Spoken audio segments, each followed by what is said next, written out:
जय हिंद। आज के इस वीडियो में हम समझेंगे कि समास क्या है। बिहार बोर्ड के में अक्सर क्वेश्चन पूछा जाता है कि समास क्या है। ये सभी ऑब्जेक्टिव में क्वेश्चन, इससे ढेर सारे क्वेश्चन पूछा जाता है। ये व्याकरण में, हिंदी व्याकरण में सबसे महत्वपूर्ण चैप्टर रहता है। यानी हिंदी व्याकरण में इसका एक अलग ही स्थान रहता है। जैसे सबका स्थान तो है ही, वर्ण विचार है, शब्द विचार है, ये सभी, लेकिन इसका एक अलग से स्थान रहता है कि इससे क्वेश्चन पूछेगा तो 10 से प्लस क्वेश्चन पूछेगा। 10 से प्लस क्वेश्चन पूछे। हो सकता है सब्जेक्टिव में भी क्वेश्चन पूछ ले। आज तक तो फाइनल एग्जाम में नहीं पूछा है, लेकिन उससे जो क्वार्टरली एग्जाम होता है, हाफ ईयरली होता है, उसमें पूछ देता है। तो ये आप क्लास 10th, क्लास 11th, कोई भी कक्षा के आधे स्टूडेंट पढ़ सकते हैं। तो क्या कह रहा है कि समास क्या है, समास क्या है। तो समास का शाब्दिक अर्थ होता है संक्षेपण। संक्षेपण, समास का शाब्दिक अर्थ क्या होता है? संक्षेपण। संक्षेपण, संक्षेपण यानी संक्षेपण मतलब क्या? शॉर्ट तरीके से, उसको शॉर्ट तरीके से लिखना। उसको शॉर्ट तरीके से लिखना। संक्षेपण मतलब शॉर्ट तरीके से लिखना। अब जैसे हम बोलते हैं कि राजा का महल, राजा का महल, हम तो इसको शॉर्ट तरीके से हम भी बोल सकते हैं कि राजमहल, लेकिन हम बोलते हैं राजा का महल। जब इसको हम शॉर्ट तरीके से बोलते हैं राजमहल, तो वही समास कहलाता है। क्या कहलाता है? समास कहलाता है। यानी उसको शॉर्ट तरीके से लिखना है। शॉर्ट तरीके से लिखना ही समास कहलाता है। तो समास का शाब्दिक अर्थ होता है संक्षेपण। संक्षेपण मतलब आप समझ गए कि उसको शॉर्ट तरीके से लिखना। शॉर्ट तरीके से लिखना।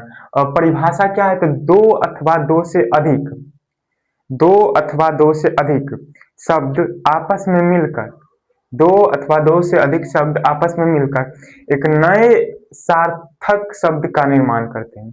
एक नए सार्थक, अब सार्थक शब्द क्या है? आप पढ़े होंगे शब्द विचार में। सार्थक शब्द क्या है? नहीं पढ़े तो इसके बाद हम पढ़ा देंगे कि शब्द विचार क्या क्या होता है। तो सार्थक शब्द क्या है? एक होता है सार्थक शब्द और एक होता है निरर्थक शब्द। सार्थक शब्द होता है यानी उसका कोई अर्थ निकले। क्या निकले? अर्थ निकले। यानी जिसे हम कहते हैं कि रोटी, रोटी, तो रोटी का कुछ न कुछ अर्थ निकल रहा है कि रोटी को हम खाते हैं, ये करते हैं, वो करते हैं, रोटी को हम खाते हैं। अब जिसे हम लिख देते हैं टोरी, टोरी, तो टोरी का कोई अर्थ निकल रहा है? टोरी का मतलब उस शब्द का यूज कहीं होता है? नहीं होता है। रोटी का शब्द का यूज होता है, तो वो हो गया सार्थक। यानी जिसका अर्थ निकले, जिसका क्या निकले? अर्थ निकले। अर्थ निकले यानी उसका मीनिंग निकले, उसे को हम कहते हैं सार्थक शब्द। और जिसका मीनिंग नहीं निकलता है, जिसका मीनिंग नहीं निकलता है, वो हो गया निरर्थक शब्द। तो दो या दो से अधिक शब्द आपस में मिलकर एक सार्थक शब्द, निरर्थक शब्द नहीं, सार्थक शब्द का निर्माण करते हैं, उसे हम कहते हैं। जिसे हम लिखते हैं राजा का महल, राजा का महल। क्या हुआ? तो राजमहल। इसको शॉर्ट तरीके से हम लिखते हैं राजा का महल। अब कौन बोलने जाता है कि राजा का महल? सीधे हम बोल देंगे कि राजमहल। राजा का पुत्र, राजा का पुत्र, राजपुत्र, राजपुत्र। तो इतना दिन कौन कौन बोलने जाता है राजा का महल, राजमहल, राजा का पुत्र? प्रत्येक दिन, प्रत्येक दिन। तो इसका क्या होता है? प्रतिदिन, प्रतिदिन, दिन।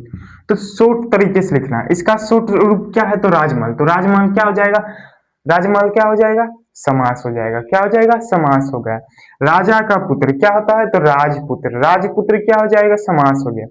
अब समास के अंग समझते हैं। समास के अंग, इसमें आप लिख लीजिएगा कि जैसे में आप लिख लीजिएगा राजमहल, राजपुत्र, प्रत्येक दिन, प्रतिदिन, प्रतिदिन, भरपेट, इत्यादि, इत्यादि, इत्यादि। तो अब समास के अंग समझते हैं। समास के अंग, देखिए समास के अंग और समास के भेद में अंतर है। समास के भेद होते हैं, 6 भेद होते हैं, और समास के अंग 4 होते हैं। समास के अंग 4 होते हैं और समास के भेद 6 होते हैं। समास के भेद को भी हम समझेंगे कि पहले हम समझ लेते हैं समास के अंग। तो पहला है समस्त पद या समास पद। समस्त पद या समास पद, तो जिस मतलब वो जिस का, जिसे हम लिखते हैं यहाँ, इसको पहले मिटाना पड़ेगा।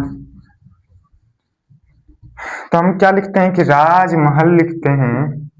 राजमहल क्या बनता है, राजा का महल। अब आपसे इसमें क्वेश्चन पूछेगा, ये आपको दे देगा और आपसे इसमें क्वेश्चन पूछेगा कि इसमें बताइए कि समस्त पद या समास पद क्या है, समास विग्रह क्या है, पूर्व पद क्या है, उत्तर पद क्या है। तो ये जो रहता है ये तो हो गया, और ये जो पहले लिखा हुआ रहता है जिसका हम विग्रह यानी खंडित करते हैं, जो समास होता है उसको हम कहते हैं समास पद। क्यों? क्योंकि ये समास पद है, इसी का शॉर्ट रूप, क्योंकि इसको हम शॉर्ट रूप लिखे हैं, राजा का महल का शॉर्ट रूप हो गया राजमहल, तो ये क्या हो जाएगा, समास हो जाएगा। इसी को हम लिखते हैं समास पद। इसी को क्या कहते हैं, समास पद या समस्त, समास पद या समस्त पद। क्या हो गया, राजा का महल यानी राजमहल। राजमहल क्या हुआ, तो उसका शॉर्ट रूप है, तो ये हो जाएगा समास। उसी को हम लिखते हैं समास पद। पद मतलब क्या होता है, पद मतलब शब्द होता है। क्या होता है, शब्द होता है। पद मतलब शब्द होता है। जनरली हम समास में शब्द को शब्द ना बोलकर उसको हम पद बोलते हैं। क्या बोलते हैं, पद बोलते हैं। तो ये हो गया, पहला को हम कहेंगे समस्त पद राजा, यानी उसका शॉर्ट रूप को हम कहेंगे समस्त पद। अब जब इसका विग्रह कर देंगे यानी खंडित कर देंगे, यानी भाग में तोड़ देंगे, यानी खंडित मतलब क्या करना, इसको तोड़ देना। जैसे ये है, इसको खंडित करेंगे तो इसको तोड़ देंगे। तो इसी को हम जब तोड़ के लिखते हैं तो राजा का महल आता है। जब तोड़ के लिखते हैं तो क्या आता है, राजा का महल। तो दूसरा क्या है, समास विग्रह। ये हो जाएगा आपका समास विग्रह। क्या हो जाएगा, समास विग्रह। विग्रह मतलब क्या होता है, उसको तोड़ना। समास विग्रह, समास विग्रह। अब बच गया पूर्व पद उत्तर पद। पूर्व पद को कहते हैं पहला पद, यानी पहला पद क्या है, तो अब शब्द है। पद क्या है, तो शब्द है। तो पूर्व पद यानी पहला पद यानी पहला शब्द। इसमें देखिए समास विग्रह में ये दोनों हमको देखना है। समास विग्रह में ये किसमें देखना है, ये दोनों हमको देखना है समास विग्रह में। तो चलिए हम समास विग्रह में इस दोनों को देखते हैं। तो पूर्व पद यानी पहला पद, तो इसमें पहला पद क्या है, तो राजा। राजा पहला पद है, राजा को पहला पद यानी पहला शब्द है वो राजा। पहला शब्द है, पहला शब्द है। तो यहाँ हम पहला शब्द को क्या कहें, यानी हम पहला शब्द को क्या कहते हैं, तो पूर्व पद। तो राजा क्या हो जाएगा, राजा हो जाएगा आपका पूर्व पद। क्या हो जाएगा, पूर्व पद। यानी समास विग्रह का पहला पद क्या हो जाएगा, पूर्व पद। पहला पद को हम कहते हैं पूर्व पद। पहला पद को हम क्या कहते हैं, पूर्व पद। और दूसरा पद को हम कहते हैं उत्तर पद। उत्तर पद इसी को हम कहते हैं बाद का पद। तो समझ में आ गया क्या है समस्त पद, यानी जो समास है वही हो जाएगा समस्त पद। और उसका विग्रह करेंगे यानी इसको खंडित कर देंगे, इसको तोड़ देंगे, तो वो हो जाएगा समास विग्रह। अब समास विग्रह में पहला शब्द जो रहेगा, अब बताइएगा कि ये शब्द है, तो ये शब्द नहीं, क्योंकि ये कारक चिन्ह है। कर्ता ने कर्म को करण से, ये सब कारक चिन्ह है, ये शब्द नहीं है। तो ये हो जाए, ये शब्द है, लेकिन ये शब्द नहीं है क्योंकि ये कारक चिन्ह है। हम लिख देते हैं यहाँ, ये कारक चिन्ह है। ऐसा नहीं है कि आप इसको भी शब्द मान लीजिएगा, तो वैसा बात नहीं है कि राजा। तो राजा क्या हो जाएगा, राजा इसमें पहला पद यानी पहला शब्द है। पहला शब्द इसमें क्या है, तो राजा। तो राजा क्या हो जाएगा, पहला पद यानी पूर्व पद। और इसमें दूसरा पद क्या है, तो महल क्या हो जाएगा, तो यानी महल भी दूसरा पद है, तो दूसरा पद को हम क्या कहते हैं, बाद का पद है। तो बाद का पद हम क्या कहते हैं, उत्तर पद। क्या कहते हैं, उत्तर पद।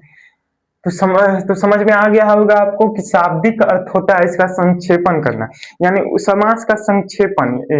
समास का शाब्दिक अर्थ होता है संक्षेपण करना, यानी उसको शॉर्ट तरीके से लिखना। उसको कैसे हम शॉर्ट तरीके से लिखते हैं, जैसे राजा का महल, तो कौन बोलने जाता है, राजा का महल, सीधे बोल देते हैं राजमहल। अब प्रत्येक दिन, तो कौन बोलने जाता है, प्रत्येक दिन, प्रतिदिन सिर्फ बोल देते हैं। राजा की कन्या, तो राजकन्या हम बोल देते हैं, तो कौन बोलने जाता है, राजा की कन्या। तो ये यही सब हो जाएगा समास। तो क्या हो जाएगा कि मतलब उसको शॉर्ट तरीके से लिखना है। अब परिभाषा क्या निकलता है कि दो अथवा दो से अधिक शब्द आपस में मिलकर एक नए सार्थक शब्द का निर्माण करते हैं। सार्थक शब्द क्या है? तो जिसका अर्थ निकलता है। और निरर्थक शब्द क्या है? जिसका अर्थ नहीं निकलता है। तो सार्थक शब्द और समास के अंग अलग होते हैं और समास के भेद अलग होते हैं। समास के भेद अलग 6 होते हैं और समास के अंग 4 होते हैं। कौन कौन? तो समस्त पद या समास पद, समास विग्रह, पूर्व पद, उत्तर पद। अब देखेंगे कि हम इसमें समास क्या है। आप बताइए इसमें समास क्या है? तो राजमाली, क्योंकि इसी का शॉर्ट रूप है ये है, तो इसी को हम कहेंगे समास पद। समास पद या समास शब्द। अब जब इसको खंडित हम कर देंगे, यानी राजमहल है तो इसको खंडित करेंगे तो क्या आ जाएगा? राजा का महल। राजमहल कहने से क्या समझ में आता है कि राजा का महल होगा। तो राजा का महल। अब इसमें पहला शब्द क्या है? तो राजा। तो राजा क्या हो जाएगा? पूर्व पद। पूर्व पद जो पहले रहेगा उसको हम कहेंगे पूर्व पद। और का तो कारक चिन्ह है, का को हम शब्द नहीं मान। और दूसरा है महल। तो महल क्या है? दूसरा पद है, यानी बाद का पद है। तो बाद के पद को हम क्या कहते हैं? उत्तर पद। क्या कहते हैं? उत्तर पद। जब इसको हम खंडित कर देते हैं तो वो हो जाता है समास विग्रह। विग्रह मतलब होता है उसको खंडित करना, उसको तोड़ के लिखना। अब हम समझते हैं कि समास के भेद कितने हैं। समास के अंग इसके पहले हम पढ़ लिए थे। अब समझते हैं कि समास के भेद कितने हैं। तो समास के 6 भेद होते हैं, यानी 6 प्रकार होते हैं समास के। तो अब पहला है अव्ययी भाव समास, कर्मधारय समास, बहुब्रीहि समास, तत्पुरुष समास, द्वंद्व समास, द्विगु समास। अव्ययी भाव समास, कर्मधारय समास, बहुब्रीहि समास, तत्पुरुष समास, द्वंद्व समास और द्विगु समास। तो एक एक करके हम सबको समझते हैं। तो पहला क्या है? अव्ययी भाव समास। अव्ययी भाव समास तो जिस समास का पूर्व पद प्रधान होता है, पूर्व पद जो रहता है वो प्रधान होता है, या प्रधान यानी प्रधान कहने का मतलब क्या? तो वो मेनली होता है। अगर जो वो नहीं रहेगा तो नहीं रहेगा। जैसे अब हमारे देश के प्रधानमंत्री अब नहीं रहेंगे तो देश रहेगा? नहीं रहेगा। देश के ठीक से नहीं चल पाएगा। तो वही होता है कि प्रधान हो, पूर्व पद प्रधान होता है और उसे अव्ययी भाव समास कहते हैं। तो अव्ययी भाव समास में जिसे हम लेते हैं, एग्जाम्पल में लेते हैं हम प्रतिदिन। तो इसका जब हम विग्रह करेंगे, समास विग्रह करेंगे तो प्रत्येक दिन। तो इसमें पूर्व पद क्या है? तो प्रत्येक। तो ये क्या होगा? प्रधान होगा, यानी प्रत्येक दिन। अगर जो हम प्रत्येक नहीं लिखेंगे, सिर्फ दिन लिखेंगे, तो प्रत्येक दिन यानी इसको तो हम ऐसे भी लिख सकते हैं 1 दिन, 2 दिन, 3 दिन, यानी इसमें प्रधानता कौन निभा रहा है? तो एक संख्या उसका निभा रहा है कि वो कितना दिन चल रहा है, यानी सिर्फ हम बोलते हैं कि दिन, तो इसमें कोई प्रधानता नहीं है। लेकिन हम बोलते हैं प्रत्येक दिन, तो इसमें प्रधान कौन है? तो प्रत्येक प्रधान है, तो इसमें प्रधान। अब ये क्या होगा? अव्ययी भाव समास होगा। क्या होगा? अव्ययी भाव समास। अगला एग्जांपल हम लेते हैं यथा संभव। तो यथा संभव को जब हम समास विग्रह करते हैं तो यथा यानी यथा जैसा संभव हो, जैसा संभव हो। तो यथा संभव का जब हम विग्रह करते हैं तो जैसा संभव हो, तो यथा क्या हो गई? यथा पहले का पद है तो वो हो जाएगा पूर्व पद। पूर्व पद क्या रहेगा? तो प्रधान रहेगा। इसमें पूर्व पद क्या रहेगा? तो प्रधान। अब पहचानने के क्या नियम है? तो जिस समास के आगे अनु रहे, आ रहे, प्रति रहे, भर रहे, यथा रहे इत्यादि, तो ये सभी हो जाएगा अव्ययी भाव समास। अनु, आ, प्रति, भर, यथा, ये सभी रहेगा अगर जो शब्द के पहले, तो ये क्या हो जाएगा? ये क्या हो जाएगा? अव्ययी भाव समास। जिसे हम लेते हैं इसमें कैसे भर का हम लेते हैं, जिसे हम लेते हैं भर का, भर दिन हम लेते हैं, भर दिन, भर पेट, तो भर दिन तो कितने दिन? तो भर दिन। तो पेट कितना? पेट मतलब भर पेट, उसको क्या कहेंगे? भर पेट कहेंगे। तो ये सभी क्या हो जाएगा? ये सभी क्या हो जाएगा? अव्ययी भाव समास हो जाएगा। क्या हो जाएगा? अव्ययी भाव समास। तो पहचानने की इसके क्या नियम है? तो अनु, आ, जिस समास के ऊपर प्रति, भर, यथा यानी इत्यादि रहे, तो ये सभी हो जाएगा अव्ययी भाव समास। अब दूसरा है कर्मधारय समास।